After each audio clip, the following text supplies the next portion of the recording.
El burro que no ere. E. P. U. Z. N. A. B. A en las afueras de un rancho polvoriento del norte de México, donde la noche caía como una sentencia, existía una granja que no aparecía en los mapas. Pertenecía a un cartel poderoso, comandado por un hombre al que todos llamaban Alejandro. Ahí no se criaban solo animales sans, se escondían armas, se pagaban deudas de guerra y se enterraban errores. El establo era atendido por Juanes, un jinete callado, joven, de mirada triste y sonrisa fácil. Usaba siempre una gorra de mariachi, gastada y negra, que jamás se quitaba. Decían que era guapo, demasiado bueno para ese lugar. Juanes no hacía preguntas, solo limpiaba, alimentaba, cuidaba. El burro era su favorito. Era de color marrón claro, fuerte, tranquilo, con dientes largos y demasiado blancos, casi humanos. Juanes hablaba con él como si entendiera. Por las noches, cuando los sicarios regresaban borrachos de sangre y pólvora, el burro no rebuznaba, solo miraba. En esa granja se veían hombres rotos en sicarios, mutilados, quemados, ciegos de un ojo, víctimas de la guerra entre carteles. Algunos gritaban dormidos, otros no hablaban jamás. Una noche, mientras los hombres de Alejandro cobraban una deuda de guerra, algo salió mal, en disparos, en gritos. Confusión en Juanes, salió del establo para ver qué pasaba. No volvió a entrar caminando. Un sicario nervioso disparó al ver una sombra moverse. El cuerpo de Juanes cayó entre el polvo y la paja. Nadie se detuvo a revisar. Lo cubrieron con una lona. El burro observó todo, inmóvil. Dicen que esa misma madrugada, el burro rebuznó por primera vez. Pero no sonó como un animal, sonó como un hombre ahogándose. Desde esa noche, algo cambió. El burro ya no estaba durante el día, solo aparecía de noche. Los vigilantes empezaron a verlo parado en los caminos del rancho, bajo la luna. Seguía siendo marrón claro, con esos dientes blancos imposibles, pero ahora llevaba la gorra de mariachi de Juanes, torcida sobre la cabeza. No caminaba, se deslizaba. Aparecía frente a los hombres que habían hecho cosas malas, a los que torturaron, los que mataron por gusto, los que traicionaron. Cuando lo veían, quedaban paralizados. No podían gritar, no podían correr. El burro los miraba fijamente y sonreía. Algunos juraban escuchar una voz baja, saliendo de su hocico. ¿Te acuerdas de mí? Al amanecer, esos hombres despertaban en el suelo, sudando frío. No tenían marcas, no.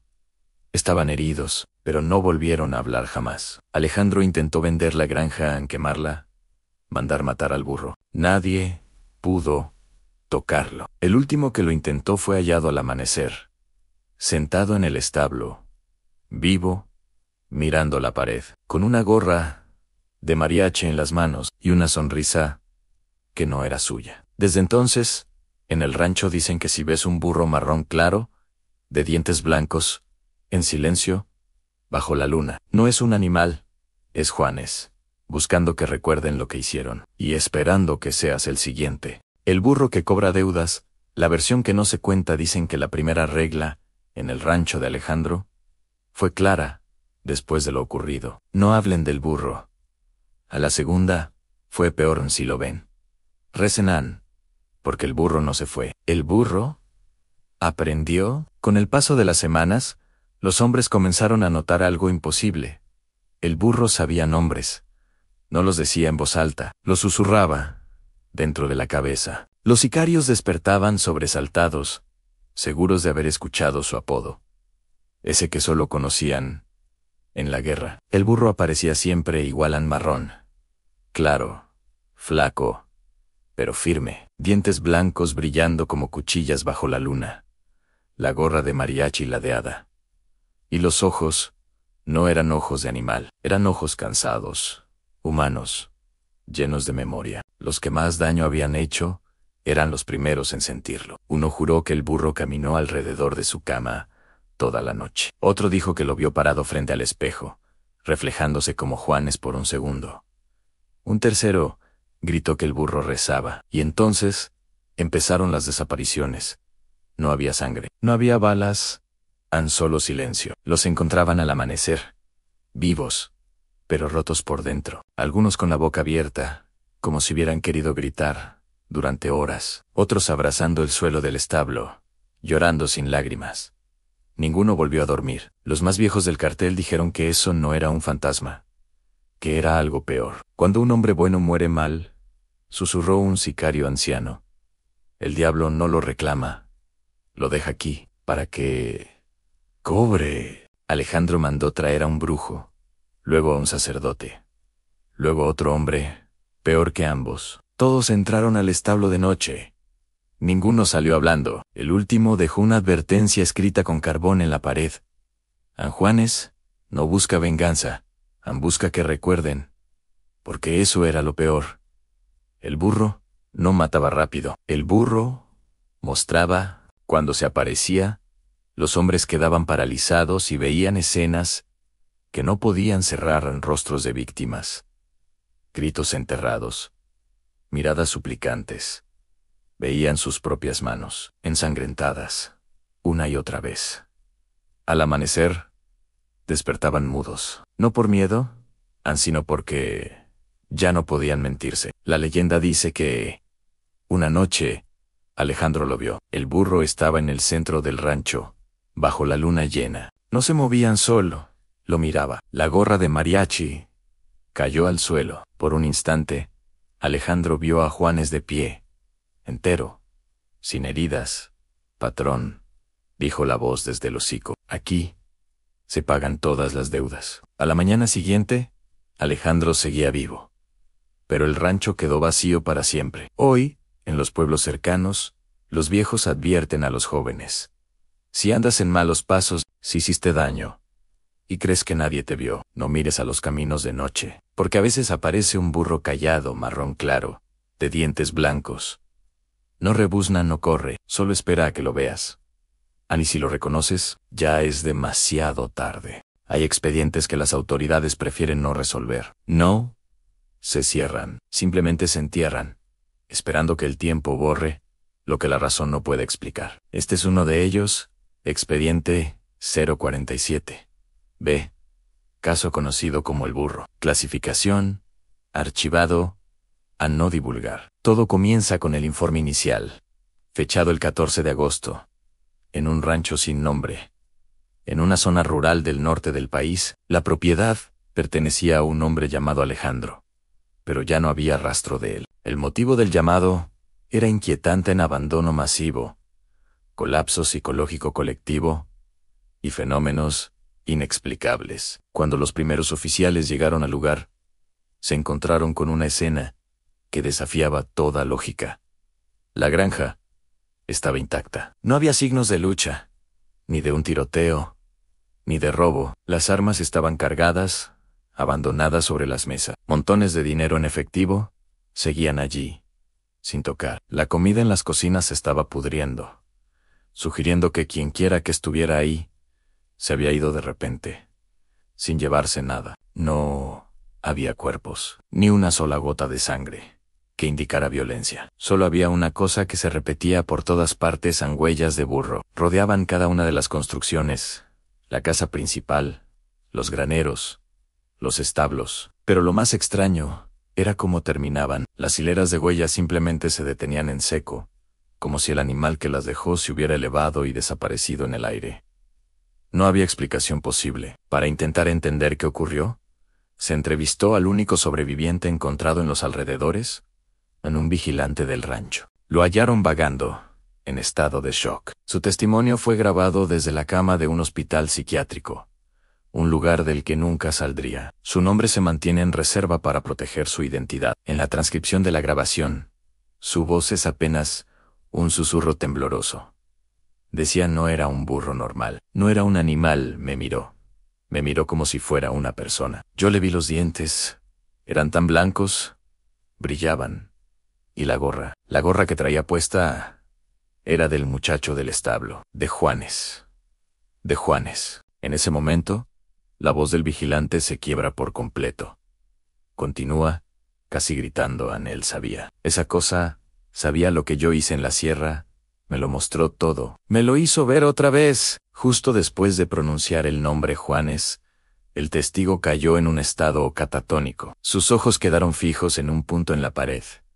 Y nunca más volvió a hablar. Los doctores lo diagnosticaron con un colapso mental irreversible. ¿Qué fue lo que vio? ¿Y quién era Juanes? La investigación se centró entonces en el establo, el lugar que parecía ser el epicentro de todo. Y allí, en una de las paredes de madera, encontraron algo que heló la sangre de los agentes más veteranos. Había unas marcas profundas, unas letras toscamente talladas, como si alguien hubiera escrito con pezuñas o con uñas humanas muy largas. El mensaje era corto, pero aterrador aquí. Sergipi Cobra Noche. Justo debajo de la inscripción, en el suelo polvoriento, yacía una gorra de mariachi, de color negro, vieja y gastada. Era la misma gorra que el vigilante había descrito. Se tomaron muestras de la gorra y se enviaron al laboratorio. Los resultados del análisis de ADN solo añadieron más misterio al caso. Encontraron restos de sangre humana, pero era tan antigua que fue imposible fecharla con las técnicas disponibles. Era como si la sangre hubiera estado allí por siglos. Mientras la fiscalía intentaba armar el rompecabezas, un sacerdote de la parroquia local se presentó voluntariamente para dar su declaración. Era un hombre mayor, respetado en la comunidad, y lo que dijo no ofreció consuelo, sino un terror más profundo y antiguo. Él dijo: lo que ustedes vieron no es un demonio, no en el sentido que conocemos. Los demonios se llevan las almas, las condenan. Esto es diferente. Esto las deja aquí, en la tierra, despiertas y atrapadas en su último momento. El sacerdote entonces habló de Juanes. Juanes era un buen muchacho. Murió sin pecado, pero murió con un miedo inmenso. Y ese miedo era tan fuerte que se quedó pegado a la tierra, a este lugar. El miedo no se fue con él. 2 días después de dar su testimonio, el sacerdote abandonó la parroquia. No se despidió de nadie. Simplemente desapareció. Cuando la gente fue a buscarlo, encontraron la puerta de su casa abierta. Sus pertenencias estaban intactas, y en el patio de tierra, frescas y claras, había un solo par de huellas de burro que se dirigían hacia el camino, y luego, simplemente, se desvanecían. El caso se estaba volviendo una pesadilla logística y mediática. Para evitar más rumores, se decidió sellar el rancho y poner vigilancia permanente. 3 agentes de la Policía Federal fueron asignados a la primera guardia nocturna. Eran hombres experimentados, escépticos y armados hasta los dientes. Se comunicaban por radio con su base cada hora. Las primeras horas transcurrieron con normalidad, en silencio, en oscuridad. Nadan. Pero a las 2:17 de la madrugada, la radio cobró vida con una voz llena de pánico. El primer agente dijo en base: aquí Unidad Halcón, tenemos visual. Es un animal, parece un burro. Está parado en medio del camino. No se mueve. Trae algo en la cabeza, como una gorra. La base pidió que mantuvieran la calma, pero la voz de un segundo agente interrumpió. Temblorosa: ¿por qué? ¿Por qué me está mirando así? Sabe que estoy aquí. Un tercer agente gritó de repente: oficial, no dispare. No dispare. En su voz se ahogó. Dios mío. Está sonriendo. La transmisión se cortó en un estallido de estática. No hubo más comunicación durante el resto de la noche. Al amanecer, un equipo de relevo llegó al rancho, esperando encontrar lo peor. Y lo que encontraron fue, de alguna manera, mucho más perturbador. Los 3 agentes estaban allí, vivos. Estaban sentados en el suelo, uno junto al otro, frente a la puerta del establo. Estaban desarmados. Sus armas yacían a sus pies. Sus ojos estaban abiertos de par en par, fijos en la nada. Estaban mudos. No respondían a preguntas. No reaccionaban a estímulos. Simplemente estaban allí, respirando. Uno de ellos, con una dificultad extrema, logró tomar una libreta y un bolígrafo. Con una mano que temblaba sin control, escribió 7 palabras que se convertirían en el epitafio de su cordura. No me dejó cerrar los ojos. Después de ese incidente, el caso se volvió intocable. La nota final del archivo oficial es breve y evasiva. Declara que el caso fue cerrado debido a causas naturales y estrés extremo colectivo. El rancho fue sellado permanentemente con alambre de púas y letreros de prohibido el paso. Oficialmente, el caso El Burro nunca existió, pero las historias no mueren tan fácilmente. Cada año, en los pueblos cercanos al rancho abandonado, surgen reportes no oficiales, susurros en las cantinas y advertencias entre los ancianos. Hablan de un burro de color marrón claro, visto siempre a medianoche, en caminos solitarios. Hablan de unos dientes blancos que brillan antinaturalmente bajo la luz de la luna. Algunos juran haber visto el reflejo de un hombre joven en los charcos de agua, después de que el burro pasa. Y lo más escalofriante, hablan de personas que, a la mañana siguiente de un encuentro así, despiertan sanas y salvas, pero incapaces de volver a pronunciar una sola palabra. Los ancianos de la región, los que saben de leyendas que caminan, lo resumen de una forma muy simple. No es un animal, no es un hombre, es la memoria que camina, la deuda que no se ha pagado. Al final del expediente físico, enterrado en el archivo, alguien encontró una última anotación. No era parte del informe oficial, estaba escrita a mano, con una letra diferente, apurada y nerviosa. Decía: mientras haya deudas de sangre, Juanes seguirá apareciendo. No matan, solo recuerda. Así que esta es la advertencia final que se desprende de este caso. Si alguna noche te encuentras conduciendo por un camino rural y oscuro, y ves a lo lejos la figura de un burro quieto en medio de la carretera, un burro que no se asusta ni huye con tus luces, si notas que lleva una gorra vieja y gastada, si sientes que te mira de una forma extraña, como si te conociera, como si supiera tus secretos más oscuros, no le hables, no te bajes del auto, no lo sigas. Y, por lo que más quieras, no lo mires a los ojos por mucho tiempo. Sigue tu camino y no mires atrás, porque si lo haces, es posible que al amanecer sigas vivo, pero el silencio te va a acompañar para siempre. Gracias por acompañarme en esta historia. Si te gustan este tipo de relatos, no olvides suscribirte y activar la campanita para no perderte el próximo caso. Nos vemos en la oscuridad.